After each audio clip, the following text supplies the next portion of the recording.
देखो मैंने तुमको शुरू का बेसिक कॉन्सेप्ट जो था क्लास 10th का वो भी समझाया, क्लास 9 की जिन चीज़ों का हमको जरूरत पड़ने वाला था इस चैप्टर को सॉल्व करने में मैंने वो भी समझाया, और मैंने दबा के तुमको PYQs कराए हैं जिसमें मैंने तुमको केस स्टडी बेस्ड क्वेश्चन कराया है। तो अगर तुम इन सारे क्वेश्चंस की अच्छे से प्रैक्टिस एक बार खुद से भी कर लो ना, आज की वीडियो में ना हम उन सारे फासलों को मिटाने वाले हैं जो एक बच्चे को अपने क्लास 10 की क्लासरूम से एक टॉपर वाला बच्चा बनने से रोकता है। अगर क्लास 9 थोड़ा सा भी पढ़ा होगा तो कोएफिशिएंट याद होगा, अगर नहीं पढ़ा तो टेंशन ना लो, मैं हूं ना यहाँ पर, मैं भी तुमको बता दूंगा कि कोएफिशिएंट किसे कहते हैं और जीरो किसे कहते हैं और उनके बीच में रिलेशन क्या होता है, ये सारी चीजें भी हम सीखेंगे। यहाँ पर एक्स स्क्वायर का फ्रेंड कौन है, तो एक्स स्क्वायर का फ्रेंड है 3, यानी कि एक्स स्क्वायर का जो कोएफिशिएंट है वो 3 है। उसी तरीके से अगर मैं तुमसे पूछूं कि y का फ्रेंड कौन है तो तुम बताओगे सर y का फ्रेंड 4 है, यानी कि y का जो कोएफिशिएंट है वो हमारा 4 है। तुमने आपको बोला था ना कि 2 जीरो निकल करके आते हैं जब क्वाड्रेटिक पॉलिनोमियल होता है, जब क्यूबिक पॉलिनोमियल होता है ना तो वहां पर 3 जीरो निकल करके आते हैं। मंजिल क्या है, रास्ता क्या है, हौसला हो तो फासला क्या है। हेलो मेरे प्यारे बच्चों, कैसे हो आप सभी, आशा करता हूँ सभी फिट होंगे।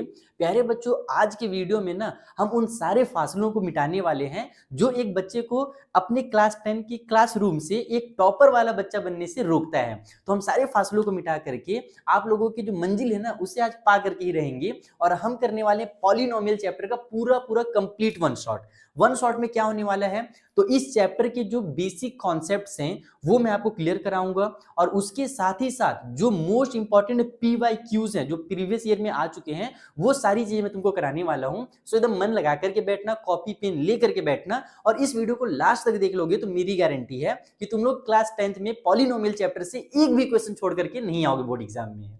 सबसे पहले बात करते हैं कि इस चैप्टर में हमें पढ़ना क्या क्या चीजें हैं, क्योंकि क्लास 9th में जो पॉलिनोमियल था वहां पर भी तुमने चीजों को सीखा था, यहाँ पर उनसे क्या अलग अलग चीजें हैं पहले हम वो डिस्कस करते हैं। तो सबसे पहले तुम्हें करना है geometrical meaning of the zeros of polynomial, यानी कि तुमने क्लास 9th में सिंपली जीरो ऑफ पॉलिनोमियल पढ़ा था ना, याद आ रहा है? अगर नहीं आएगा तो टेंशन ना लो, अभी मैं आगे समझाने वाला हूं कि जीरो ऑफ पॉलिनोमियल वगैरह क्या होता है।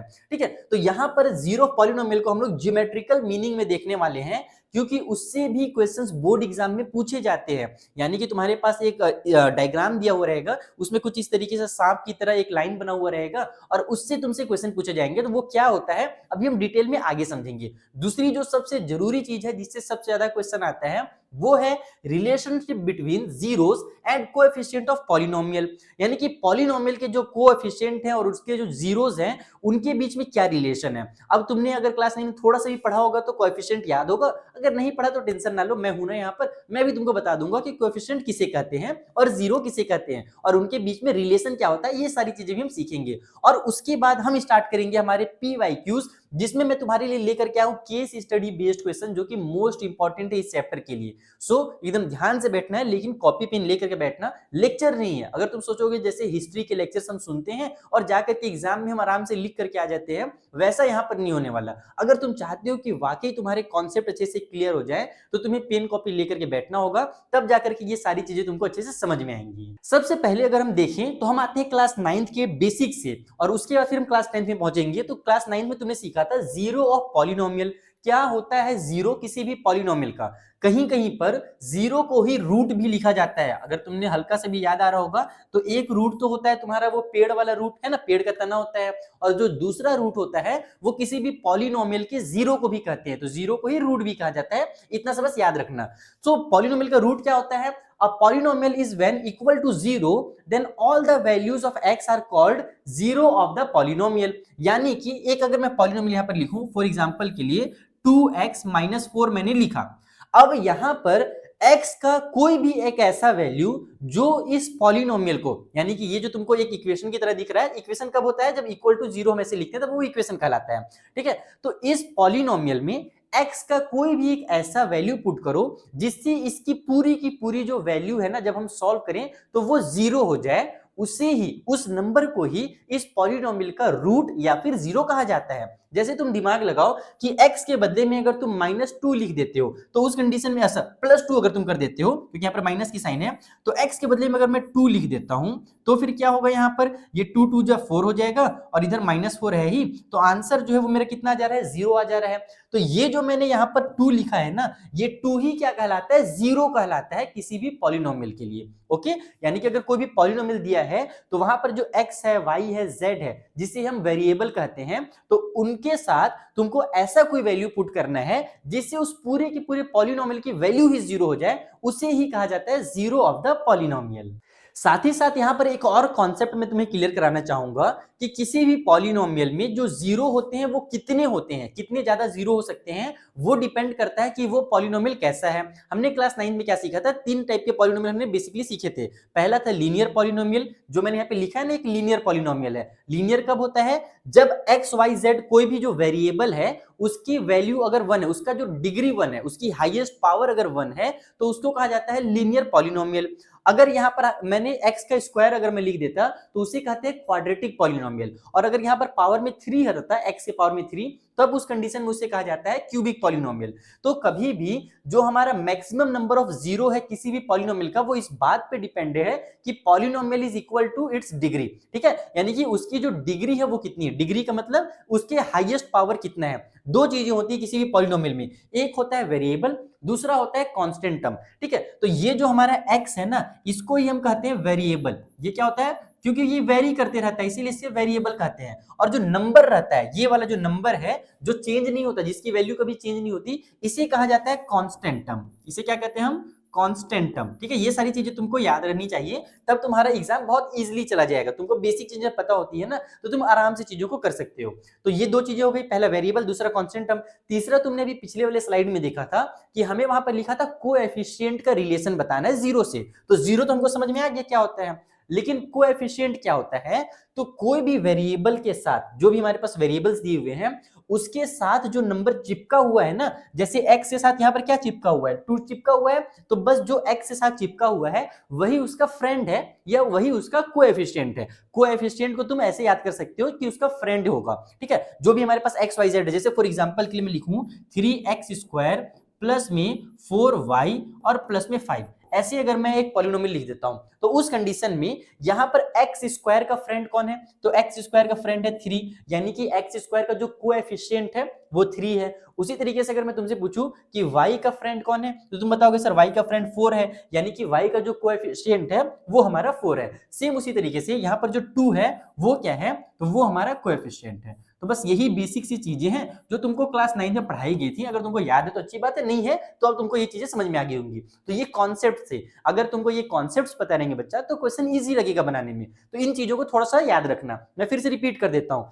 कोई भी पॉलिनोमियल है उसमें हमारे पास 3 चीजें होती है। पहला होता है हमारे पास वेरिएबल, जो x y z होते हैं ना, जिनकी वैल्यू चेंज होते रहती है, कभी कुछ रहेगा कभी कुछ रहेगा, उसको वेरिएबल कहते हैं। ठीक है, तो दूसरा जो उसका दोस्त होता है, जो x y z है, जो वेरिएबल है, उसका जो फ्रेंड होता है, जो उसके साथ चिपका हुआ रहता है हमेशा, जैसे तुम्हारे फ्रेंड तुम्हारे साथ हमेशा चिपके हुए रहते हैं, बस उसी तरीके से इसके साथ जो इसका बेस्ट फ्रेंड चिपका हुआ है वो कहलाता है कोएफिशिएंट। और जो अलग से एक नंबर दिया हुआ रहता है जिसकी वैल्यू कभी चेंज नहीं होती है, जैसे 4 है तो 4 की वैल्यू 4 ही रहेगी। ठीक है, तो इसको कहा जाता है कांस्टेंट टर्म। कांस्टेंट का मतलब ये होता है कि जो कभी चेंज ना हो। और किसी भी पॉलिनोमियल में कितने जीरो होंगे ये कैसे पता चलता है, तो ये उसकी डिग्री देख करके पता चलती है। डिग्री का मतलब जैसे इस वाले पॉलिनोमियल में जो 2 है ना, ये इस पॉलिनोमियल की डिग्री कहलाएगी। कोई भी पॉलिनोमियल का जो हाईएस्ट पावर होता है उसे उसका डिग्री कहते हैं। तो यहाँ पर हाईएस्ट पावर 2 है, सो 2 is the degree for this polynomial. और उसी तरीके से यहाँ पर जो हाईएस्ट पावर है 1 है, x के पावर में क्या है, x के पावर में कुछ नहीं है तो 1 है वहां पर, तो यहाँ पर इसकी जो डिग्री है वो 1 है, तो 1 डिग्री रहती है, तो उसे लीनियर पॉलिनोमियल कहते हैं। वैसे ये सब क्लास 9th का है, फिर मैं थोड़ा सा बता दे रहा हूँ। 2 डिग्री है तो उसे क्वाड्रेटिक पॉलिनोमियल कहते हैं, जब डिग्री हमारी 3 हो जाती है तो वहां पर क्यूबिक पॉलिनोमियल कहते हैं। तो ये कुछ बेसिक्स थे जो तुम्हारे कॉन्सेप्ट को क्लियर कराएंगे क्लास 9th के। तो मैं यहाँ पे लिख भी दे रहा हूँ कि ये जो मैं भी तुमको चीजें पढ़ा रहा हूँ ये तुम्हारा क्लास 9th का कॉन्सेप्ट था। ठीक है, अब हम आ जाते हैं कि क्लास 10th में जो चीजें हमको जरूरत पड़ने वाली है क्वेश्चंस को सॉल्व करने के लिए, वो क्या क्या है। सो क्लास 10th में जब तुम आ गए हो तो यहाँ पे तुम्हें पढ़ना है geometrical meaning of zero of polynomial. किसी भी पॉलिनोमियल में जो जीरो होते हैं उसे ज्योमेट्रिकली हमको रिप्रेजेंट करना होता है। पहले मैं थोड़ा सा रीड करके समझा देता हूँ जो तुम्हारे बुक की चीजें हैं, फिर हम इसको डिटेल में समझेंगे। तो क्या दिखा गया है कि geometrically the zeros of the polynomial px are the precisely the x coordinates of the point where the graph of y equal to px intersect the x axis. यानी कि जो ज्योमेट्रिकल मीनिंग होता है किसी भी पॉलिनोमियल का, वो होता है क्या एक्चुअल में, तो जब हम पॉलिनोमियल को जब हम लोग ग्राफ में रिप्रेजेंट करते हैं ना, तो जब लीनियर वाला करते थे, अगर तुमने क्लास 9th में वैसे तो क्लास 9th का वो पहले का टॉपिक था, क्लास 9th में जब तुम लोग पढ़े हो ना, उस समय वो चीजें हट गई थी। नहीं तो बहुत पहले जब मैं पढ़ाना स्टार्ट किया था मैंने ना, उस समय क्लास 9th में भी ग्राफ में रिप्रेजेंट करना पड़ता था पॉलिनोमियल्स को, बच्चों का हालत खराब हो जाता था। तो उस समय क्या होता था कि लीनियर वाला वहां पर रहता था, यहाँ पर क्वाड्रेटिक वाला है। तो लीनियर वाले में जो हमारा ग्राफ होता है, जैसे ये एक्स एक्सिस है, ये वाई एक्सिस है, तो इसमें जब हम लोग किसी भी पॉलिनोमियल का लाइन जब बनाते हैं ना, तो वो लाइन कुछ ऐसे बनता था, ऐसे या ऐसे या ऐसे, कैसे भी बने, एकदम सीधी लाइन बनती थी। लेकिन जब हमारे पास क्वाड्रेटिक पॉलिनोमियल होता है, तो वहां पर जो लाइन है वो इस तरीके से बनता है, इसे हम लोग पैराबोला कहते हैं। क्या कहते हैं? पैराबोला। तो यहाँ पर हमारे पास देखो, ये जो लाइन होती है ये एक्स एक्सिस कहलाती है, ये जो लाइन है ये हमारी वाई एक्सिस वाली लाइन है। तो एक्स एक्सिस में ये जहां जहां कट रहा है, जैसे यहाँ पर ये एक्स एक्सिस को टच कर रहा है और यहाँ पर ये एक्स एक्सिस को टच कर रहा है, तो यही जो जो पॉइंट्स होंगे यही इस पॉलिनोमियल के जीरो कहलाएंगे। एक्स एक्सिस को जहां जहां पर इंटरसेक्ट कर रहा है वहां वहां पर ही वो हमारा जीरो कहलाएगा। अब यहाँ पर की पॉइंट रिमेंबर हमारे लिए क्या है कि graph of the quadratic polynomial px equal to ax square plus bx plus c है ना, ये हमारे एक पॉलिनोमियल का जो क्वाड्रेटिक पॉलिनोमियल है उसका स्टैंडर्ड फॉर्म है, is a parabola that intersect x axis at a maximum two distinct point. यानी कि ये जो है एक्स एक्सिस को मैक्सिमम दो डिस्टिंक्ट पॉइंट पे ही कट करेगा, यानी कि दो अलग अलग पॉइंट पर, जैसे एक पॉइंट यहां पर किया और दूसरा पॉइंट यहां पर इसने कट किया। तो कभी भी अगर हमारे पास एक क्वाड्रेटिक पॉलिनोमियल है तो उसका इस तरीके से या फिर नीचे से भी ऐसे भी बनता है। ये डिपेंड करता है कि जो हमारी वैल्यू है वो जीरो से ज्यादा है या कम है, उसके ऊपर डिपेंड करता है कि ऊपर से बनेगा नीचे से बनेगा। ठीक है, तो उसकी ज्यादा जरूरत नहीं पड़ती है, बस बेसिक चीजें यही है यहाँ पर। देन जो तीसरी चीज हमें पढ़नी है इस चैप्टर में वो है relationship between zero and coefficient of polynomial. तुमने जीरो तो समझ लिया, जीरो क्या होता है, तुमने कोएफिशिएंट भी समझ लिया, कोएफिशिएंट मतलब कि फ्रेंड होता है, सिंपल।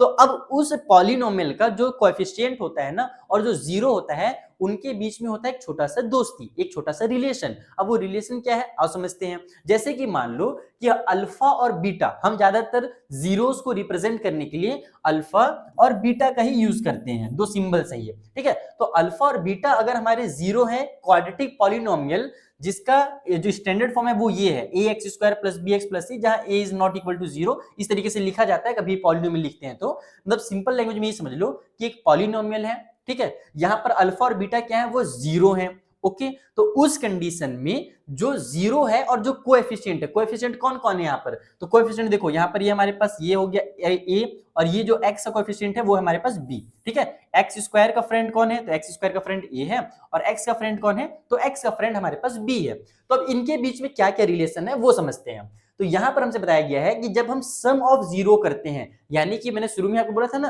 कि दो जीरो निकल करके आते हैं जब क्वाड्रेटिक पॉलिनोमियल होता है, जब क्यूबिक पॉलिनोमियल होता है ना तो वहां पर तीन जीरो निकल करके आते हैं, और जब लीनियर पॉलिनोमियल होता है जैसे वहां पर मैंने लिखा था 2x - 4, तो वहां पर एक ही जीरो निकला था जो कि 2 था, x का एक ही वैल्यू था 2, जिससे वो पॉलिनोमियल जीरो हो रहा था। तो यहां पर हमारे पास दो जीरो है, एक है अल्फा, दूसरा है बीटा।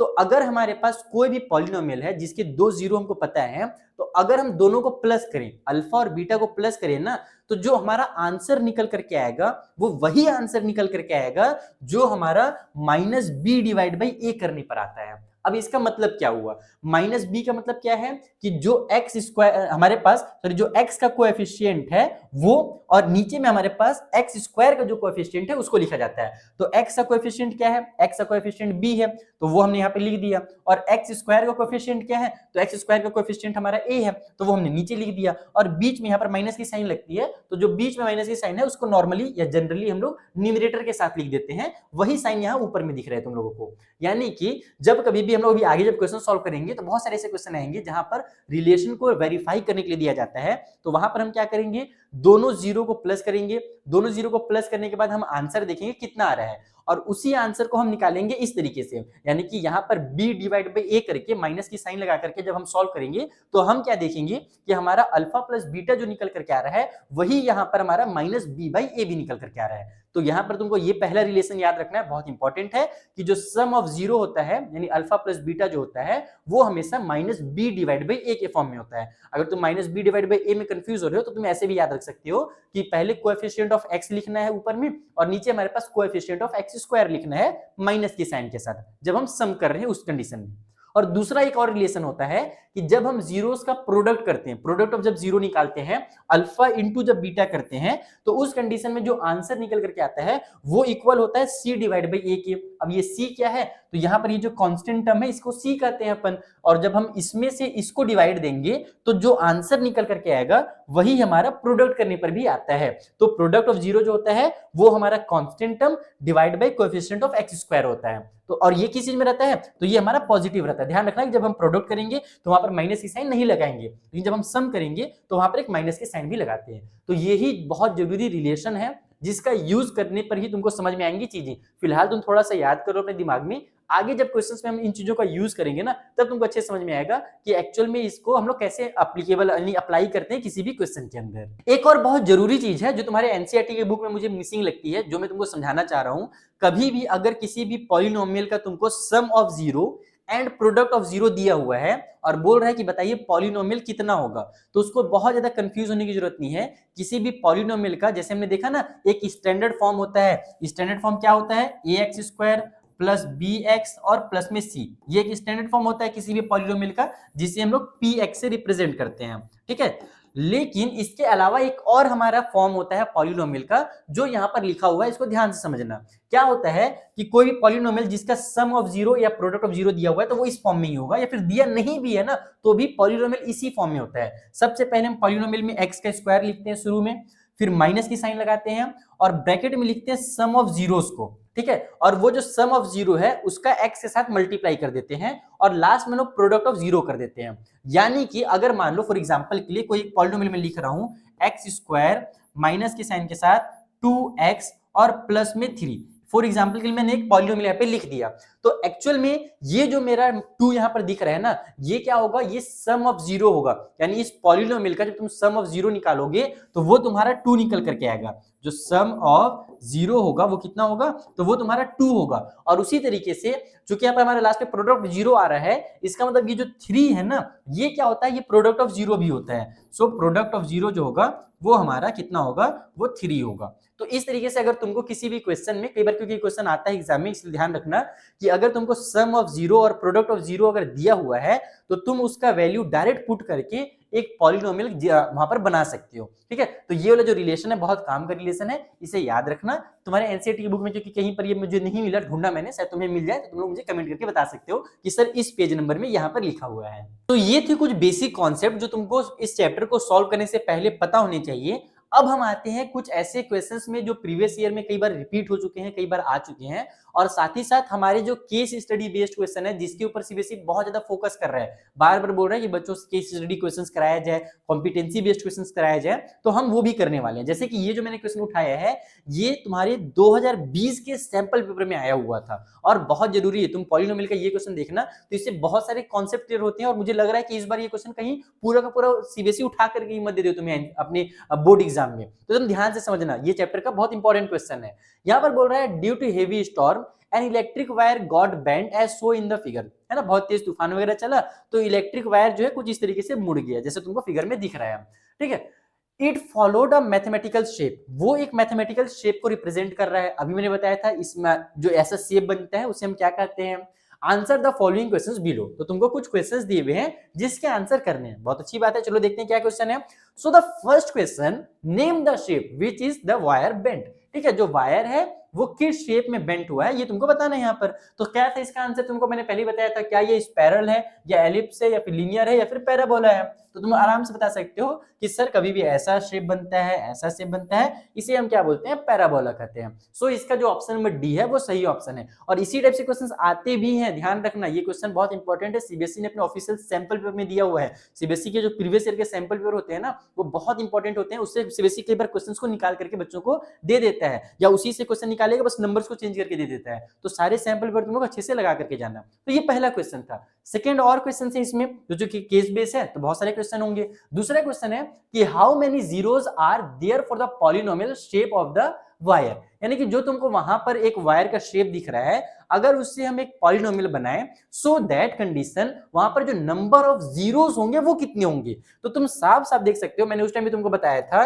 कि भैया जी अगर कभी भी कोई भी पॉलिनोमियल है अगर वो एक क्वाड्रेटिक पॉलिनोमियल है तो वो 2 बार एक्स एक्सिस को कट करेगा। तो यहाँ पर जो हमारा ये एक्स एक्सिस है, ये वाली जो लाइन है, इसको ये पॉलिनोमियल कितने जगह पर कट कर रहा है, यहाँ पर कट कर रहा है और यहाँ पर कट कर रहा है। इसका मतलब कि इसके 2 जीरो है। किसी भी पॉलिनोमियल में जो पैराबोला बन रहा है ना, वो जितने बार एक्स एक्सिस को कट करेगा, समझ जाना उसके उतने ही जीरो हैं। जैसे कि मान लो ये आगे जाकर के एक बार फिर ऐसे अगर यहाँ पर उतर जाता तो यहाँ पर एक होता, यहाँ पर एक और यहाँ पर एक, तो इसके 3 जीरो हो जाते हैं। और अगर 3 जीरो है तो उस कंडीशन में ये क्वाड्रेटिक पॉलिनोमियल नहीं कहलाता, फिर वो एक क्यूबिक पॉलिनोमियल कहलाता। ओके, सो दैट रीजन यहाँ पर इसके कितने जीरो हैं, तो इसके 2 जीरो हैं। तो यहाँ हमारे पास जो सेकंड वाले क्वेश्चन का आंसर होगा वो हो जाएगा ऑप्शन नंबर ए, कि number of zero is equal to 2।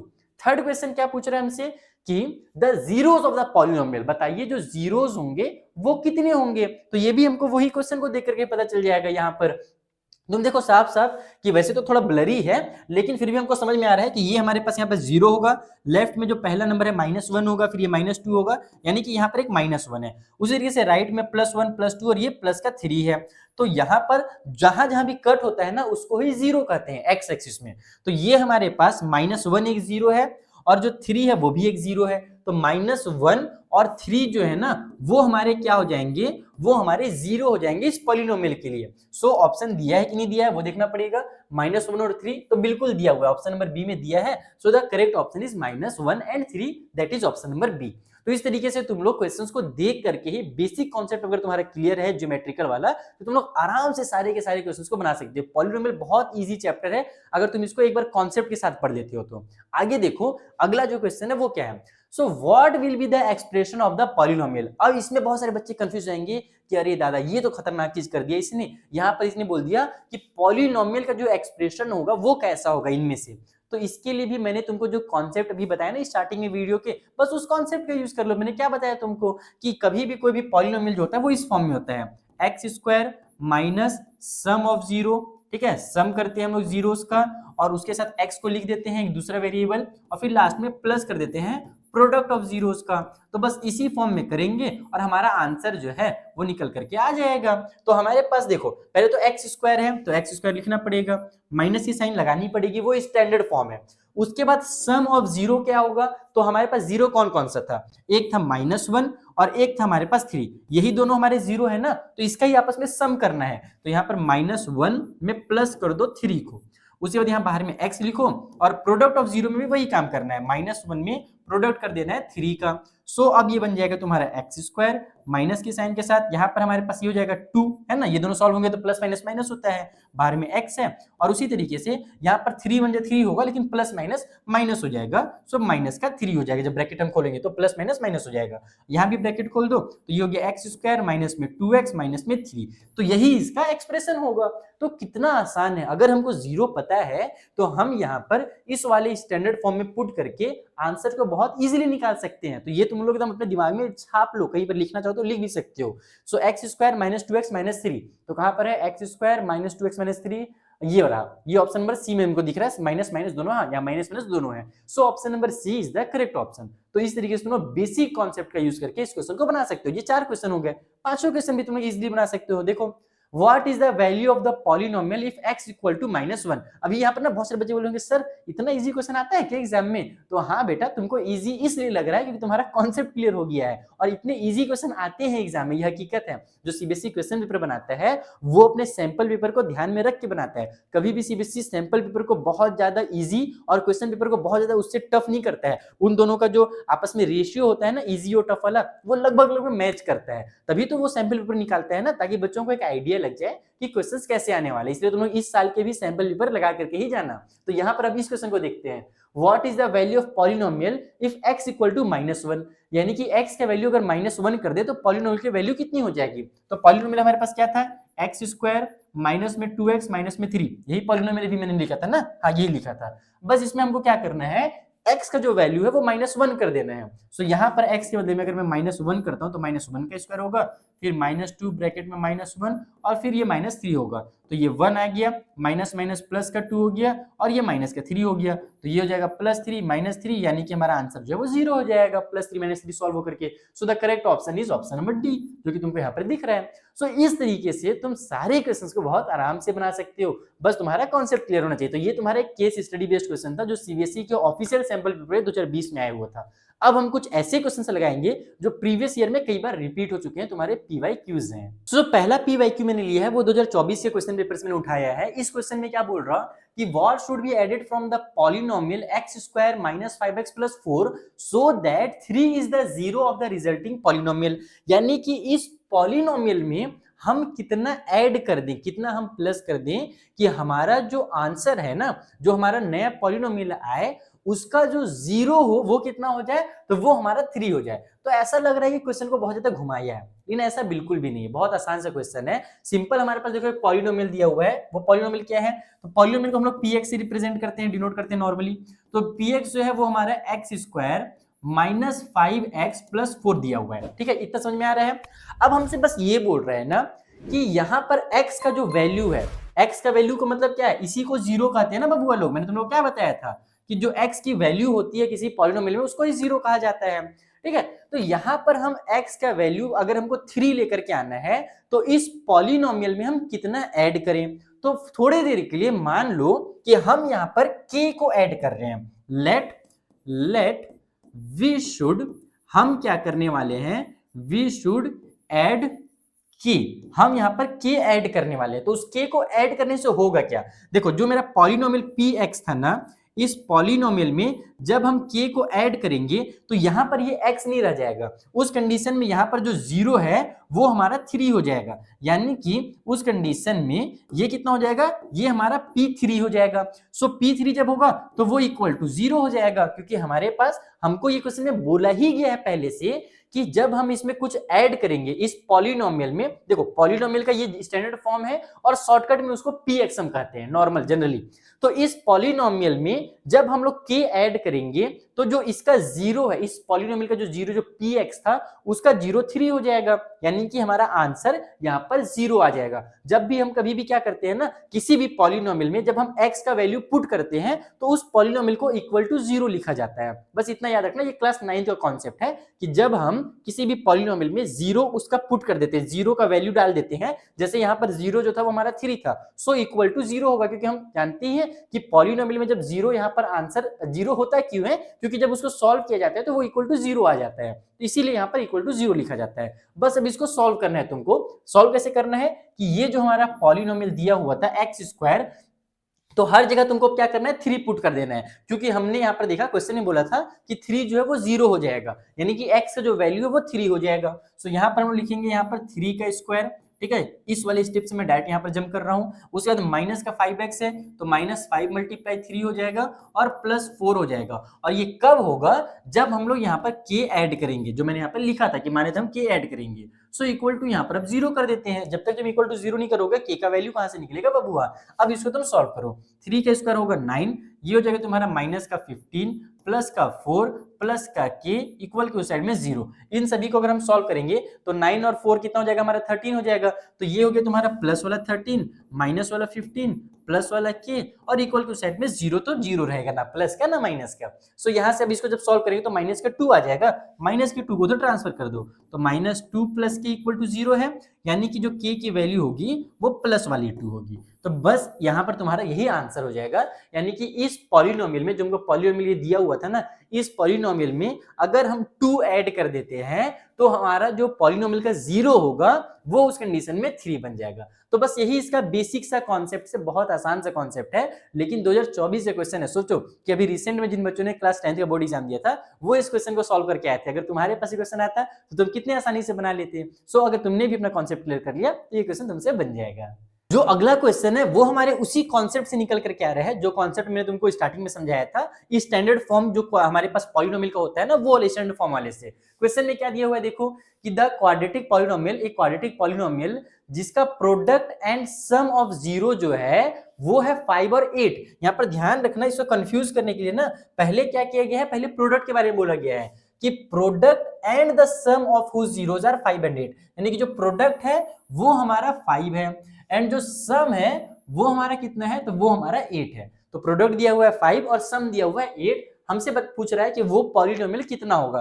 तो हमको पता ही है कि पॉलिनोमियल किस फॉर्म में होता है, वो होता है एक्स स्क्वायर, माइनस की साइन लगती है, उसके बाद यहाँ पर ब्रैकेट के अंदर हम क्या लिखते हैं, ब्रैकेट के अंदर हम लिखते हैं सम ऑफ जीरो और एक्स लगाते हैं, और उसके बाद फिर हम लोग लिखते हैं प्लस, और फिर लास्ट में क्या लिखते हैं, तो हम लोग लास्ट में प्रोडक्ट ऑफ जीरो लिखते हैं। तो बस इसी फॉर्म में तुमको करना है और तुम्हारा आंसर आ जाएगा। तो इसीलिए मैंने बोला था कि जब हम क्वेश्चंस को सॉल्व करेंगे तब तुमको इस वाली स्टैंडर्ड फॉर्म की वैल्यू पता चलेगी। देखो 2021 का बोर्ड का क्वेश्चन है ये। तो यहाँ पर हमारे पास ये एक्स का स्क्वायर हो जाएगा, माइनस की साइन, सम कितना है, सम हमारे पास 8 है, तो यहाँ पर हम लोग 8 लिखेंगे और एक्स को उतार देंगे। प्रोडक्ट कितना है, तो प्रोडक्ट हमारे पास 5 है, तो 5 को उतार देंगे, तो एकदम चुटकी बजा करके आंसर आ जाएगा। अगर तुमको ये कॉन्सेप्ट पता है, ये वाला अगर चीज तुमको पता है हमारे पास स्टैंडर्ड फॉर्म, तो तुम इसे देख करके मानी क्वेश्चन को पढ़ करके तुमको पता चल जाएगा कि तुम्हारा ये आंसर होने वाला है। और ये आंसर कहां पर दिया है, ये तुमको ऑप्शन नंबर ए में दिया हुआ है। So the option A is the correct option. बच्चे इसमें गलती कहां पर करते हैं, बच्चे बस इस माइनस की साइन में कंफ्यूज होते हैं या भूल जाते हैं कई बार, तो वो फिर यहाँ पर प्लस का 8x लगा करके आ जाते हैं। बाकी सब तो वो सही बनाते हैं, उनको पता है कि सम वाले को पहले लिखना है, प्रोडक्ट वाले को बाद में लिखना है, लेकिन बस वही साइन में कंफ्यूज रहते हैं। तो तुम लोग प्रैक्टिस किए रहोगे ना, तो साइन में कभी भी कंफ्यूज नहीं रहोगे। साइन में कंफ्यूज वही बच्चा रहता है जो एग्जाम से बस 10-15 दिन पहले बैठता है ना पढ़ने के लिए, बहुत सारी चीजों को पढ़ लेता है, एकदम दिमाग का दही कर लेता है अपना, तब जाकर के वो एग्जाम में कंफ्यूज होता है। और अगर तुम ऐसे बच्चे हो जो एग्जाम से बहुत पहले से अपनी पढ़ाई कर रहे हो, कंटिन्यू तुम्हारा पढ़ाई चल रहा है, तो तुम कभी भी उन टाइप से बच्चों की तरह तुम कंफ्यूज नहीं होगे माइनस और प्लस की साइन में। सो आई होप तुमको ये क्वेश्चन भी बहुत अच्छे से समझ में आ गया होगा। अब जो हमारा अगला PYQ है वो है 2023 के बोर्ड के पेपर से। इस क्वेश्चन में क्या बोल रहा कि अगर अल्फा और बीटा जो है वो जीरो है एक पॉलिनोमियल का, जिसका हमारे पास जो इक्वेशन दिया वो दिया है 4x square minus 3x minus में 7, यानी ये पॉलिनोमियल है जिसके जीरो अल्फा और बीटा है। अब हमसे बोल रहा है कि बताइए 1 divide by alpha plus 1 divide by beta कितना होगा। और ऐसे क्वेश्चंस मैंने कई बार बोर्ड एग्जाम में देखे हैं, ना कि केवल 2023 में, कई बार ऐसे क्वेश्चन है 1 divide by alpha 1 divide by beta, इसी को थोड़ा सा आगे पीछे करके आता है। आगे में एक और क्वेश्चन ऐसा कराने वाला हूं। तो सबसे पहले तो देखो कि अगर हमको 1 डिवाइड बाई अल्फा और 1 डिवाइड बाई बीटा का वैल्यू निकालना है, तो हम उसको निकालते कैसे हैं। तो जाहिर सी बात है नीचे अलग अलग चीजें हैं, तो हम वहां पर एलसीएम लेते हैं। तो अल्फा और बीटा का एलसीएम हमारा अल्फा और बीटा ही आ जाएगा। यहाँ पर हमारा अल्फा से अल्फा कैंसिल होगा, बीटा का ऊपर 1 से मल्टीप्लाई होगा तो बीटा आ जाएगा, और फिर उसी तरीके से बीटा से बीटा कैंसिल होगा, अल्फा को 1 से मल्टीप्लाई होगा तो अल्फा आ जाएगा। यानी कि हमारा यहाँ पर ये हो जाता है alpha plus beta divide by alpha into beta.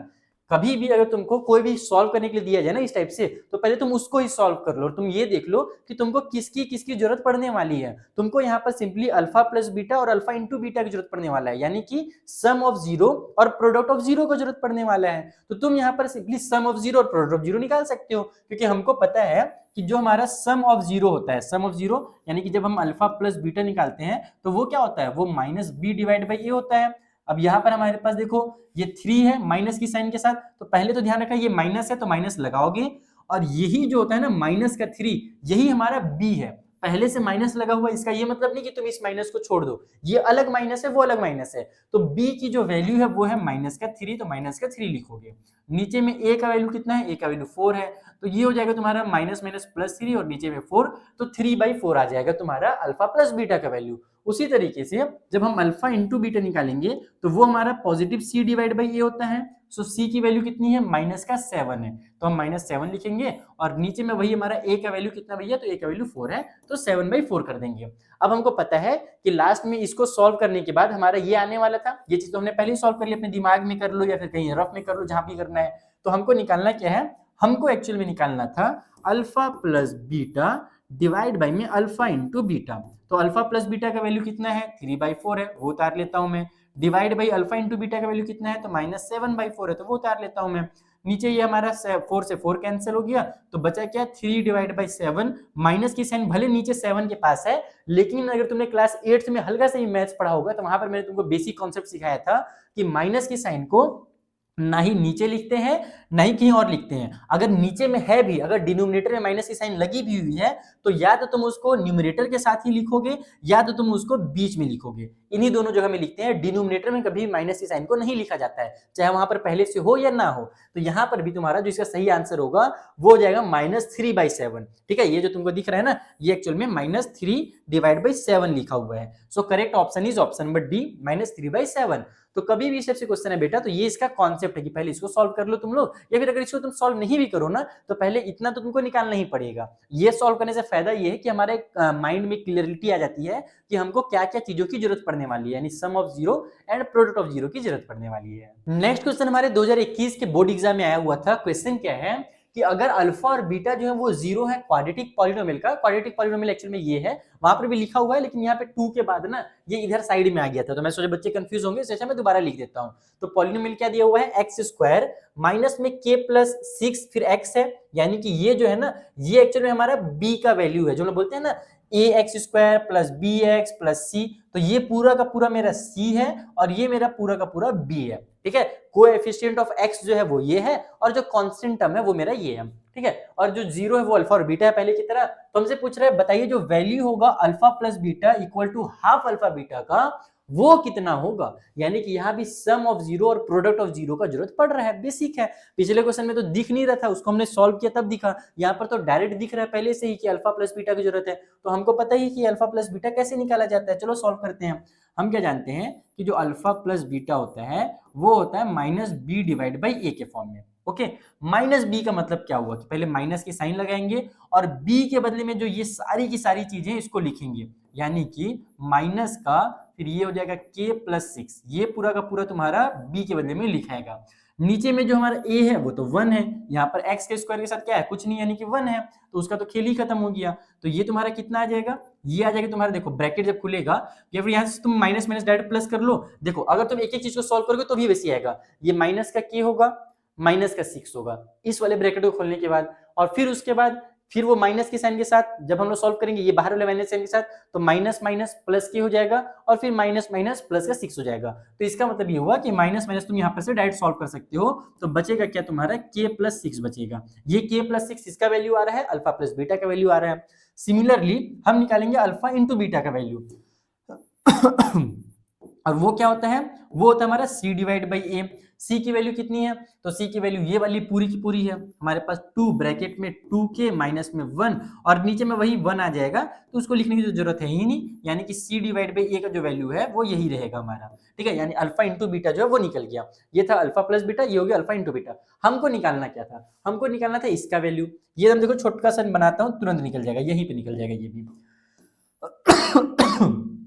देखो यहाँ पर हमारे पास alpha plus beta equal to half alpha into beta, इसका वैल्यू निकालना था। अल्फा प्लस बीटा का वैल्यू कितना है, k+6 है। ठीक है, एक्चुअल में यहाँ पर हाँ इसी का वैल्यू पूछ रहा है, k+6 हो गया। अब इधर हमारे पास इक्वल के उस साइड में ये हो जाएगा हाफ और फिर ब्रैकेट के अंदर हम लोग लिखेंगे अल्फा इंटू बीटा का वैल्यू जो कि था ये वाला, यानी कि 2 और फिर हमारे पास है 2k ब्रैकेट के अंदर और माइनस में 1 दिया हुआ है। बहुत अच्छी बात है, इससे फायदा ये होगा कि इस 2 से हम इस 2 को कैंसिल कर सकते हैं डायरेक्टली, क्योंकि सभी मल्टीप्लाई में, यहाँ पर जब ब्रैकेट खोलूंगा तो ये मल्टीप्लाई के फॉर्म में आ जाएगा, तो 2 से 2 को कट कर सकते हो क्योंकि ये नीचे है ये ऊपर है, डिनोमिनेटर न्यूमरेटर कैंसिल हो सकते हैं। तो बचेगा क्या हमारे पास, ये हो जाएगा हमारा k+6 इक्वल के उस साइड में जब इनका इससे 1 से मल्टीप्लाई होगा तो उतना ही आएगा, यानी कि 2k माइनस में 1 आ जाएगा। यहाँ से बस k की वैल्यू निकालो और वही तुम्हारा फाइनल आंसर हो जाएगा। हम लोग k की वैल्यू निकालने के लिए k को उधर ट्रांसफर करेंगे, -1 को इधर ले आएंगे, तो 6 + 1 हो जाएगा इधर, इधर हमारा 2k पहले से है, ये वाला k उधर जाकर के माइनस का k हो जाएगा, तो ये आ गया 7, इधर हमारा 2 में से 1 माइनस होगा तो k आ जाएगा। तो k की जो वैल्यू बेटा वो 7 है, जो कि ऑप्शन नंबर बी में दिया हुआ है। मैं थोड़ा सा पानी वानी पी लेता हूँ। आई होप तुमको ये क्वेश्चन समझ में आया होगा, अगर कहीं पे भी डाउट हो तो कमेंट करके तुम मुझसे पूछ सकते हो। अब बनाते हैं अगला क्वेश्चन जो कि 2020 के सैंपल क्वेश्चन पेपर में आया हुआ था, और तुम इस क्वेश्चन को देख करके ही इस बात की इंपॉर्टेंस समझ सकती हो कि जो sum of zero and product of zero वाले जो हमारे थ्योरम है, जो हमारा कॉन्सेप्ट है, जो हमारा स्टैंडर्ड फॉर्म है किसी भी पॉलिनोमियल का, वो कितना जरूरी है। क्योंकि इस क्वेश्चन में भी वही बोल रहा कि भैया एक क्वाड्रेटिक पॉलिनोमियल लिखिए जिसका सम जो है वो दिया हुआ है 2 और जो प्रोडक्ट है जीरोस का वो है -8, तो फिर वही चीज हो जाएगा x²। जल्दी बनाते हैं अब, सम ऑफ 0x, ठीक है, और उसके बाद फिर प्लस में हम लोग प्रोडक्ट करते हैं, बस यही काम करते हैं ना, और तो कुछ करता नहीं है इसमें। तो यहाँ पर हमारे पास हो जाएगा ये x² माइनस के साइन के साथ, सम जो दिया है वो 2 दिया हुआ है, तो ये हो जाएगा 2x और प्रोडक्ट जो दिया हुआ है भले प्लस की साइन लगती है, लेकिन प्लस लगाऊंगा तो लास्ट में -8 लिखना ही है, तो प्लस माइनस माइनस ही होता है, तो डायरेक्ट हम लोग यहाँ पे -8 लिख देंगे। तो ये तुम्हारा फाइनल आंसर हो जाएगा। तो कितना बेसिक सा कॉन्सेप्ट है, लेकिन कितना काम का कॉन्सेप्ट है, क्योंकि हर बार ये 2 नंबर में 1 नंबर में कहीं ना कहीं ये कॉन्सेप्ट यूज हो ही रहा है।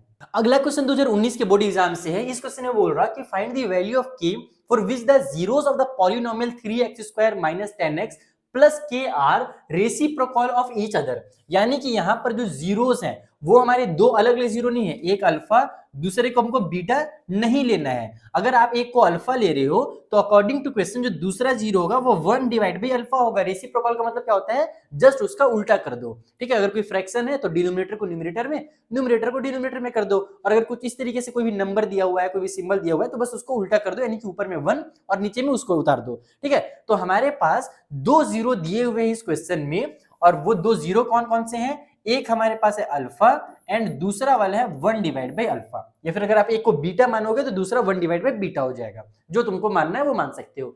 हमसे बोल रहे हैं कि इसके अंदर जो k है ना उसकी वैल्यू निकालनी है। अगर मैं यहां पर अल्फा प्लस बीटा करूं, देखो k कहां पर आ रहा है, तुम ध्यान से देखो, k हमारा कांस्टेंट टर्म पे आ रहा है। अगर मुझे उसका वैल्यू निकालना है तो अल्फा प्लस बीटा यानी कि अल्फा और 1 डिवाइड बाई अल्फा, दो जीरो जो है ये करने से तो कोई मतलब नहीं होगा, क्योंकि वो b डिवाइड बाई a होता है, उसमें हम लोग इसका यूज करते हैं और इसका यूज करते हैं, लेकिन हमको इससे कोई मतलब नहीं है। हमको लेकर के आना है c वाले का वैल्यू, जो हमारा कांस्टेंट टर्म है उसका वैल्यू लाना है। तब हम क्या करेंगे, हम यहां पर करेंगे product of zero, product of zeros. ठीक है, प्रोडक्ट ऑफ जीरोस का मतलब है बेटा कि तुम यहां पर निकालोगे 1 जो हमारे पास अल्फा दिया हुआ है और उसका मल्टीप्लाई करोगे 1 डिवाइड बाई अल्फा से। जैसे हम लोग अल्फा मल्टीप्लाई बीटा करते थे, अब हम यहां पर करेंगे alpha multiply 1 divide by alpha. और ये क्या होता है, ये हमारा c डिवाइड बाई a होता है। ठीक है, तो c डिवाइड बाई a का मतलब क्या हुआ कि c हमारे पास कितना है, c का मतलब हमारे पास k हो जाएगा, और डिवाइड बाई a का मतलब कितना है, a हमारे पास 3 है। अब यहां पर तुम देखो कि ये हमारे पास अल्फा से अल्फा कैंसिल हो गया तो बचेगा 1। तो जो 1 है वो किसके इक्वल है, वो इक्वल है k डिवाइड बाई 3 के। यहां से 3 को इधर लिया तो 3 का 1 से मल्टीप्लाई होगा तो 3 1 जा 3 इक्वल टू k आ जाएगा। यानी कि कितना बेसिक सा क्वेश्चन है कि k का जो वैल्यू होगा वो 3 होगा। बस तुमको इसे ही डिकोड करना है। ये जो रेसिप्रोकल लिखा हुआ है ना, अगर तुमने इस चीज को समझ लिया तो पूरा का पूरा क्वेश्चन फिर तुम्हारे लिए बाएं हाथ का खेल हो जाएगा। नेक्स्ट क्वेश्चन और भी ज्यादा मजेदार है। इस क्वेश्चन में पूछा गया था कि if 1 is a zero of polynomial ay² plus ay plus 3 and y² plus y plus b, यानी दो पॉलिनोमियल है। पहला है ay² प्लस ay प्लस 3, ये पहला पॉलिनोमियल है, और दूसरा ये वाला पॉलिनोमियल है। और इन दोनों पॉलिनोमियल का जो जीरो है ना वो क्या है, 1 मतलब कि ये वाला 1, ये 1 जो है वो इन दोनों पॉलिनोमियल के लिए एक जीरो का काम कर रहा है। तो find the value of a multiply b, A B का मतलब a मल्टीप्लाई b की वैल्यू निकालनी है। तो जाहिर से मतलब है कि सिंपली हम क्या करेंगे, इस पॉलिनोमियल में 1 पुट करके a का वैल्यू निकालेंगे, इस पॉलिनोमियल में 1 पुट करके b का वैल्यू निकालेंगे, और फिर दोनों का मल्टीप्लाई कर देंगे। बस इतना ही सा काम करना है। ठीक है, तो यहाँ पर हमारे पास है ay² प्लस में ay और प्लस में 3, ये पॉलिनोमियल है। और 1 क्या है, इसका जीरो है, 1 जीरो है। इसका मतलब ये हुआ कि जो y हमारा वेरिएबल है उसके बदले में जैसे ही हम 1 पुट करेंगे, यहाँ पर भी हम 1 पुट करेंगे, तो हमारा जो ये पॉलिनोमियल है वो इक्वल टू 0 हो जाएगा। जैसे ही 0 का वैल्यू पुट करो इक्वल टू 0 लगा दो, खेल खत्म हो जाएगा क्वेश्चन का। तो ये हो जाएगा तुम्हारा a, 1 का स्क्वायर तो 1 ही होता है, 1 का a से मल्टीप्लाई होगा तो a आएगा। फिर उसी तरीके से यहाँ भी a हो जाएगा और प्लस में 3 इक्वल टू 0 आ जाएगा। इस 3 को उधर ट्रांसफर कर दो, a और a मिल करके प्लस का 2a हो जाएंगे, यानी 2a हो गया, और 3 उधर जा करके हमारा माइनस का 3 हो जाएगा। सो a की जो वैल्यू है वो हो जाएगी -3 डिवाइड बाई 2। कितना बेसिक था a का वैल्यू निकालना। उसी तरीके से हम निकालेंगे b की वैल्यू। b की वैल्यू के लिए हम लोग लिखेंगे यहाँ पर नाउ हमारे पास y का स्क्वायर दिया हुआ है, प्लस में है y, और फिर लास्ट में दिया हुआ है b। तो ये तो और इजीली हो जाएगा, y का स्क्वायर यानी कि वही 1 का स्क्वायर करेंगे, फिर 1 करेंगे, और प्लस में b इक्वल को साइड में 0 कर देंगे, क्योंकि हमने 0 का वैल्यू पुट कर दिया। तो ये हो जाएगा तुम्हारा 1 + 1 2, 2 + b इक्वल टू 0, यानी कि जो b की वैल्यू बेटा वो आ जाएगी -2। ये प्लस वाला 2 उधर जाएगा तो -2 बन जाएगा। तो a का वैल्यू ये रहा, b का वैल्यू ये रहा। अब तुमको फाइनली क्या करना है, a इंटू b का वैल्यू निकालना है, यानी कि a मल्टीप्लाई b निकालना है। तो a का वैल्यू है -3 डिवाइड बाई 2, उसमें मल्टीप्लाई कर देंगे हम लोग माइनस के 2 को, तो यहाँ से ये 2 से 2 कैंसिल हो जाएगा, लेकिन यहाँ पर माइनस की साइन तो है ही, तो ये -1 और -3 मिल करके हो जाएगा प्लस का 3, क्योंकि माइनस माइनस मल्टीप्लाई होता है तो प्लस होता है ना। और यहाँ पर हमारे पास भले ने 2 को कट किया है, लेकिन 2 1 जा 2 और 2 1 जा 2, तो 1 वहां पर है, 1 का मतलब -1 है, तो -1 मल्टीप्लाई -3 इज इक्वल टू 3, तो जो ए बी का वैल्यू होगा वो हमारा 3 हो जाएगा। इस तरीके से ये भी क्वेश्चन खत्म हो जाएगा। छोटे क्वेश्चन तो मैंने बहुत सारे बना लिए, अब थोड़े से मुश्किल क्वेश्चन भी बना लेते हैं ना। जैसे कि मैंने तुमको शुरू में ही कहा था कि वेरीफाई वाले क्वेश्चन जरूर आते हैं, रिलेशनशिप को वेरीफाई करने वाले। तो क्वेश्चन कैसे होते हैं, कुछ इस तरीके से होते हैं। इसमें बोल रहा है कि find the zeros of the quadratic polynomial 7y² - 11/3y - 2/3 and verify the relationship between the zeros and the coefficient. ये 2019 के बोर्ड एग्जाम का क्वेश्चन बेटा, तुम ध्यान से समझना। पॉलिनोमियल हमको क्या दिया हुआ है, मान लेते हैं पॉलिनोमियल हमारा पी वाई है, जो कि हमारे पास है 7y² माइनस में 11 डिवाइड बाई 3y और फिर लास्ट में हमारे पास है माइनस का 2y में 3। अब इसके हमको पहले तो जीरो फाइंड करने हैं। जीरो कैसे फाइंड करेंगे, तो ये हम लोग फैक्टराइज करके आराम से कर सकते हैं हम। तो हम यहाँ पर इसे फैक्टराइज करेंगे, इसे सॉल्व करेंगे। कैसे सॉल्व किया जाता है तुम लोगों को क्लास 8 में मैंने सिखाया है, 9 में भी सिखाया है, 10 में भी सिखा देता हूँ। चलो सबसे पहले तो नीचे में 3 3 है, यहाँ पर नीचे में 1 है, तो हम लोग एलसीएम ले लेंगे तो 3 आ जाएगा। 3 को 1 से डिवाइड देंगे तो 3 होगा, उसका 7 से मल्टीप्लाई करेंगे तो 21 हो जाएगा, तो 21y² आ गया। 3 को 3 से डिवाइड देंगे तो 1 आएगा, उस 1 का ऊपर वाली 11 से मल्टीप्लाई करेंगे तो 11 ही रहेगा और ये y उतर जाएगा। उसी तरीके से यहाँ भी 3 को 3 से डिवाइड देंगे तो 1 आएगा, 1 के ऊपर वाले 2 से मल्टीप्लाई करेंगे तो 2 आ जाएगा। माइनस की साइन है तो माइनस की साइन लगा देंगे। अब यहाँ पर जो डिनोमिनेटर में 3 है इसको हटा देते हैं हम लोग, साइड कर देते हैं। यहाँ पर अगर मैं इसको कॉमन ले लूँ तो 1/3 लिख सकते हैं हम लोग साइड में लिख करके, इसको ऐसे रहने देते हैं, बेचारे को भगाते नहीं है। यहाँ पर हमारे पास जो बचेगा मेन इसको ही फैक्टराइज करना है, 21y² माइनस में 11y और माइनस में 2। ठीक है, अगर तुम चाहो तो इसको इक्वल टू 0 करके भी लिख सकते हो, क्योंकि हम लोग इसको सॉल्व कर रहे हैं ना, इसको हम लोग फैक्टराइज करके 0 फाइंड कर रहे हैं, तो यहाँ पर हम लोग इसको इक्वल टू 0 कर देते हैं, ताकि हम लोग को अगले स्टेप में इस 3 को लिखना ना पड़े। या तो 1/3 को तुम यहाँ से हटा दो, देखो क्या होगा कि ये जो डिनोमिनेटर में जो हमारा 3 है ये इधर 0 के पास चला जाएगा, यहाँ डिवाइड में वहां जाकर मल्टीप्लाई होगा, और 0 से जिसका भी मल्टीप्लाई करो उसका खेल खत्म हो जाता है, 0 ही हो जाता है। तो ये 3 उधर जाकर के समझ लो 0 हो गया। हमारे पास ये चीजें बची हुई हैं। अब हमारे पास है क्या, यहाँ पर 21 है, यहाँ पर 2 है। इसका रूल क्या है, जब हम लोग फैक्टराइज करते हैं तो उसको कैसे समझते हैं, इन दोनों का प्रोडक्ट किया जाता है। तो 21 का 2 से जब प्रोडक्ट करते हैं तो आता है 42। इसका मतलब ये हुआ कि बीच वाला जो 11 है उसको कुछ इस तरीके से लिखना है कि जब प्लस माइनस करें तब तो 11 ही रहे, तब तो आंसर में चेंज नहीं आना चाहिए, लेकिन जब हम मल्टीप्लाई करें तो हमारा 42 आना चाहिए। बताओ कौन सा नंबर लिखे हम, 11 के अगल बगल कोई दिमाग लगाओ कि कौन सा नंबर होगा। तो बहुत आसान है, 42 देखो तुम्हारा किसके टेबल में आता है, 14 के टेबल में आता है। 14 3 जा 42 होता है, और 14 में से अगर हम लोग 3 को माइनस भी करेंगे तो हमारा 11 आ जाता है। तो ये सारी चीजें तुमको क्लास 8 से पढ़ते हुए आ रहे हो, तो इतना तो समझ में आना ही चाहिए। अगर इतना समझ में नहीं आ रहा है तो फिर दूसरा तरीका है कि तुम इसको फैक्टराइज करो इस तरीके से, 42 को फैक्टराइज करके पेयर बनाते जाओ। ये हो जाएगा 2 2 जा 4, 2 1 जा 2, फिर हमारे पास 3 के टेबल में 3 7 जा 21, फिर 7 1 जा 7। अब इनको तुम पेयर बना करके देखो तो 7 2 जा 14 दिखेगा, और 14 में से 3 माइनस होगा तो हमारा 11 आता है। अगर तुम इन दोनों का पेयर बनाओगे तो भी काम नहीं बनेगा, इनका पेयर बनाओगे तो भी काम नहीं बनेगा, क्योंकि 3 2 जा 6 होगा, 7 और 6 जब हम लोग सॉल्व करेंगे तो हमारा 11 तो आने से रहा। ठीक है, तो हम लोग यहाँ पर इसको 14 और 3 में कन्वर्ट कर देते हैं। तो ये हो जाएगा तुम्हारे यहाँ से 21y² माइनस में हमारा 14y, क्योंकि हमें आंसर माइनस में लाना है तो बड़े नंबर को माइनस में लिख रहा हूं, और प्लस में हम लोग लिखेंगे 3y, और माइनस का 2 इक्वल को साइड में 0 हो जाएगा। तो यहाँ से जब हम लोग इन दोनों में से कॉमन देखेंगे तो वो 7 और y दिख रहा है कॉमन, क्योंकि 7 के टेबल में दोनों आते हैं और y भी दोनों में है। तो 7y कॉमन ले लो, बचेगा यहाँ पर 3 और एक y बच जाएगा। उसके बाद यहाँ पर हमारे पास 2 बचेगा, क्योंकि 7 2 जा 14 होता है और y तुमने बाहर निकाल लिया। इन दोनों में से कुछ भी कॉमन नहीं मिल रहा है तो सिंपली तुम लोग +1 लिख दो। ठीक है, जब +1 बाहर निकालोगे तो यहाँ पर हमारा 3y माइनस का 2 एज इट इज उतर जाएगा, कुछ करने की जरूरत ही नहीं है हमको उसको।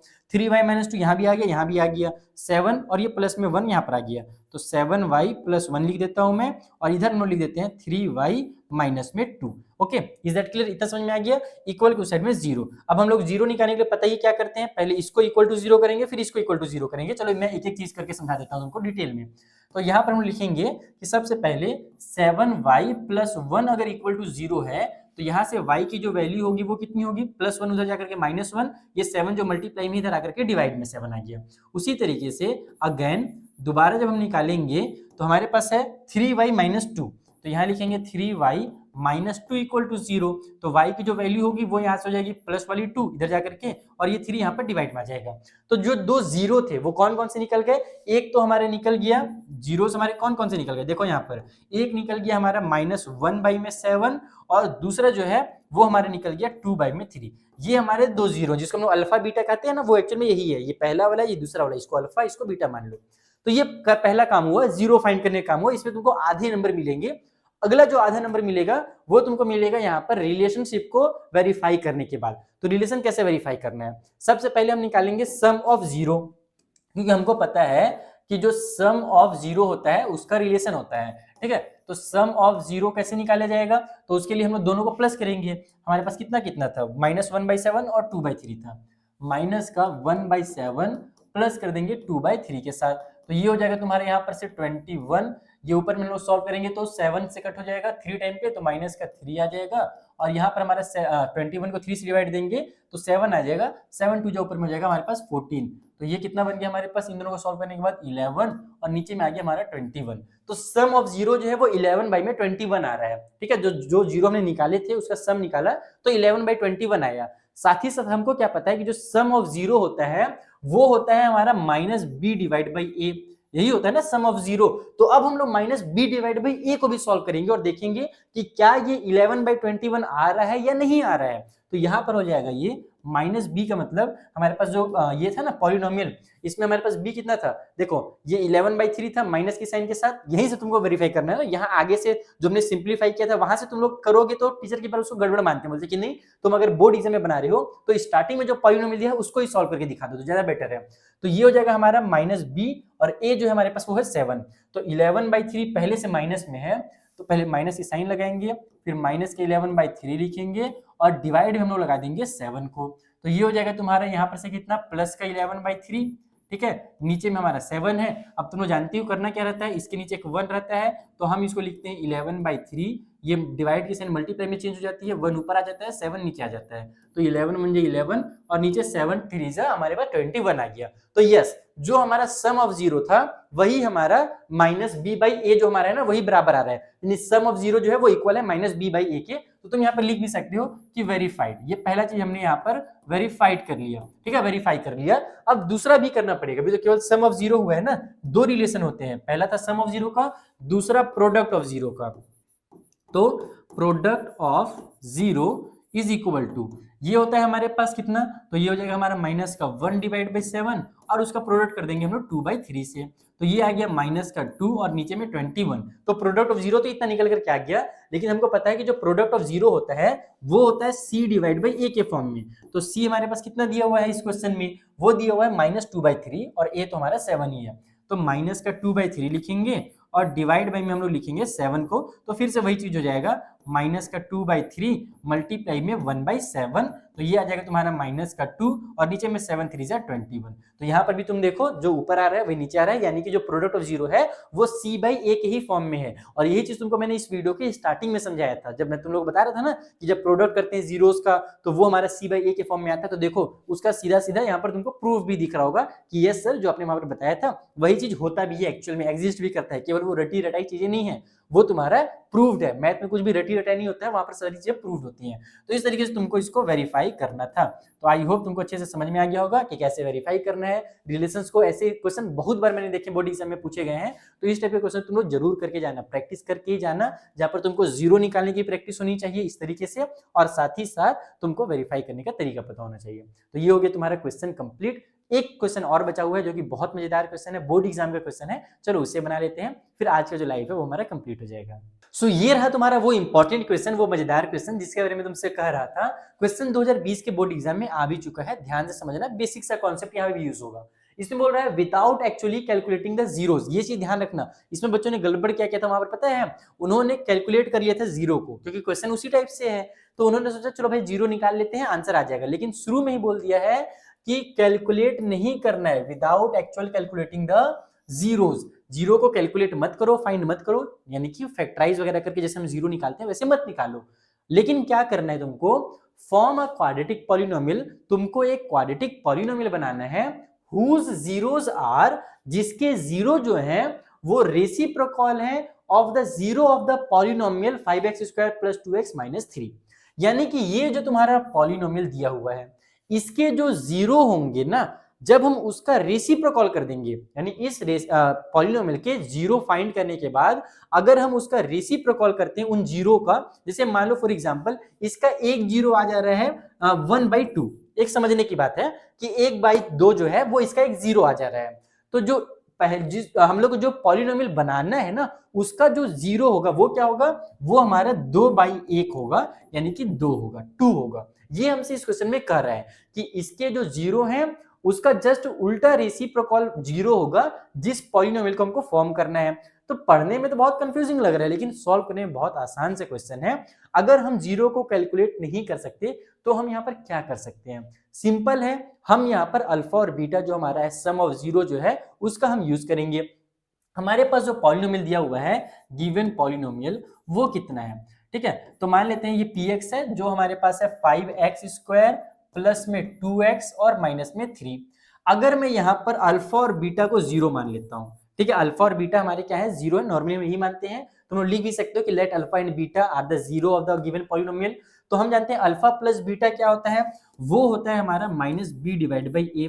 तो हम ये तो कैलकुलेट कर सकते हैं ना, हम जीरो कैलकुलेट नहीं कर रहे, लेकिन हम सम ऑफ जीरो कैलकुलेट कर सकते हैं। तो -b/a का मतलब हो जाएगा, ये हो जाएगा हमारा -2 डिवाइड बाई में 5। और उसी तरीके से हम यहाँ पर अल्फा इंटू बीटा भी कैलकुलेट करेंगे, जो कि होता है हमारा c डिवाइड बाई a। तो c डिवाइड बाई a का मतलब क्या होगा, -3 डिवाइड बाई में 5। अब हमको पता है कि इस वाले पॉलिनोमियल के जो जीरो है वो है अल्फा और बीटा। तो जो दूसरा पॉलिनोमियल है जो हमको बनाना है, जो हमको फॉर्म करना है, उसके जीरो क्या होंगे, उसके जीरो होंगे 1/अल्फा और 1/में बीटा, ये होंगे उसके जीरो। तो अब यहां पर हम क्या करेंगे, उसका ही यूज करेंगे, ठीक है। अकॉर्डिंग टू क्वेश्चन जो हमारे जीरो है रिक्वायर्ड पॉलिनोमियल के, जीरोस ऑफ रिक्वायर्ड पॉलिनोमियल वो कितने होंगे, वो होंगे हमारे 1/ में अल्फा एंड 1/ में बीटा। अब हम लोग यहां से इसका ही यूज करेंगे। अगर मुझे दूसरे वाले पॉलिनोमियल का, अगर मुझे sum of zero and product of zero मिल गया, तो हम उस स्टैंडर्ड वाला जो हमारा फॉर्म है उसका यूज कर सकते हैं और आराम से पॉलिनोमियल बना सकते हैं। तो हमारे पास जो 1/अल्फा और 1/ बीटा है ना, बस हम इसको ही सॉल्व करेंगे। देखो हमको क्या पता है कि ये दो ठो जीरो है, तो अगर मैं दोनों जीरो का सम निकाल दूं, 1/अल्फा डिवाइड बाई 1/ बीटा निकाल दूं, तो ये क्या होता है, ये तुमने पिछले बार जो क्वेश्चन मैंने सॉल्व किया था वहां पर देखा था। इसका एलसीएम लेंगे तो अल्फा और बीटा हो जाएगा, बीटा ऊपर यहाँ पर हो जाएगा, यहाँ पर अल्फा हो जाएगा, लास्ट में हम लोग उसको अल्फा प्लस बीटा ही लिखते हैं, ऐसे लिखते हैं।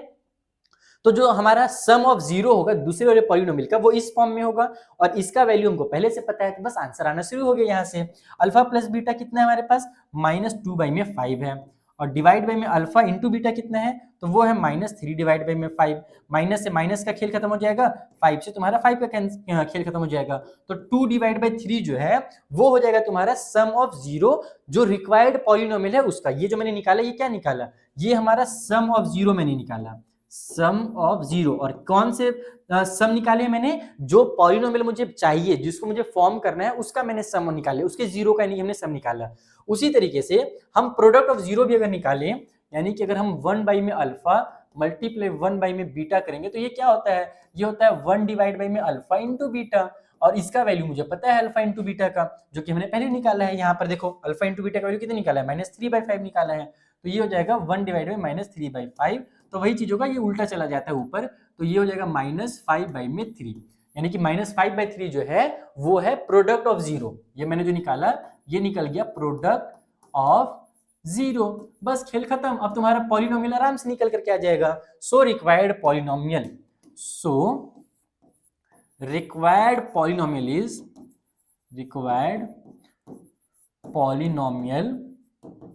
इज ये रिक्वायर्ड पॉलिनोमियल हमारे पास क्या होने वाला है, हमको पता है वो होता है x का स्क्वायर माइनस की साइन के साथ सम ऑफ जीरो। जो जहां से हम शुरू कर रहे थे इस कॉन्सेप्ट को समझना, वहीं पर हम लोग ला करके खत्म कर रहे हैं। जो हमने स्टार्टिंग में चीजों को याद किया था, जो चीजों को हमने समझा था, देखो इतने बड़े क्वेश्चन में भी इस चीज का यूज हो रहा है। तो ये मत सोचना केवल 1-2 नंबर में ही होता है, बड़े क्वेश्चन में भी इसका यूज होता है। और लास्ट में लिखते हैं यहाँ पर प्रोडक्ट ऑफ जीरोस, ठीक है, प्रोडक्ट ऑफ जीरोस। तो ये हो जाएगा तुम्हारा यहाँ से x का स्क्वायर माइनस की साइन के साथ सम ऑफ जीरो कितना है, so the sum of zero is 2/3। तो यहाँ पर हम लिख देंगे इसको सिंपली 2/3x, ठीक है। और फिर उसी तरीके से प्रोडक्ट ऑफ जीरो हमने निकाला है -5/3। अगर तुम इसको सॉल्व करके लिखोगे तो एलसीएम आ जाएगा तुम्हारे पास नीचे में 3, ये हो जाएगा हमारा 3x² माइनस में हमारे पास ये हो जाएगा 2x, और ये भी प्लस माइनस मिल करके माइनस में हमारे पास 5 हो जाएगा, ठीक है ना। मैंने ये 3 और इसके नीचे जो 1 था उसका एलसीएम ले लिया, यानी कि जब तुम इसको स्टैंडर्ड फॉर्म में लिखोगे तो तुम्हारा जो फाइनल आंसर होगा वो होगा 3x² माइनस में 2x और माइनस में 5।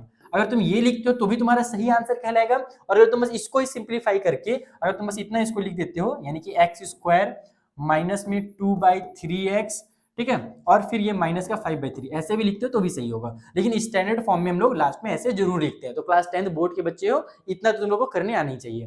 तो इस तरीके से तुम्हारा ये पॉलिनोमियल चैप्टर बेटा पूरा का पूरा होता है कंप्लीट।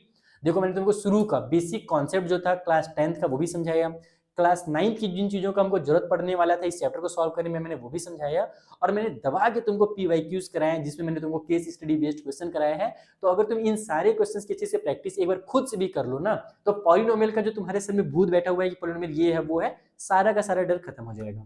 एक बार खुद से प्रैक्टिस जरूर करना। और भी इसके अलावा बहुत सारे क्वेश्चंस हैं तुमको मेरे टेलीग्राम पे मिल जाएंगे पॉलिनोमियल के, वहां से जाकर तुम लोग प्रैक्टिस कर सकते हो। मेरे जो सीक्रेट नोट्स हैं वहां से जाकर तुम लोग प्रैक्टिस कर सकते हो। बहुत सारे सोर्सेस हैं जहां से तुम्हें पॉलिनोमियल के क्वेश्चन मिल जाएंगे। तुम्हारे बुक में जो क्वेश्चन हैं उनका तुम अच्छे से प्रैक्टिस कर लो, पॉलिनोमियल तुम्हारा अच्छे से कंप्लीट हो जाएगा। आई होप तुमको ये वीडियो पसंद आया हो। अगर पसंद आया हो तो अपने फ्रेंड के साथ शेयर करना ना भूलो, क्योंकि अगर तुम लोग शेयर करते हो ना तो मुझे मोटिवेशन मिलता है तुम्हारे लिए ऐसे ही और ज्यादा कंटेंट बनाने के लिए, ठीक है। तो तुम चाहते हो कि अगर मैं आगे के चैप्टर्स जो हैं उनके भी जल्दी से जल्दी इसी तरीके से वन शॉट कंप्लीट कराऊं जिसमें बेसिक कॉन्सेप्ट के साथ पीवाईक्यूज हो दबा करके, तो तुम लोग मुझे कमेंट करके बताना। और साथ ही साथ ये भी बताना कि जो आगे के चैप्टर्स हैं उन्हें तुम क्या लाइव क्लासेस के थ्रू चाहते हो या इसी तरीके के वीडियोस के थ्रू चाहते हो, तो मैं उसी तरीके से तुमको अगला जो चैप्टर है उसका वन शॉट प्रोवाइड कराऊंगा।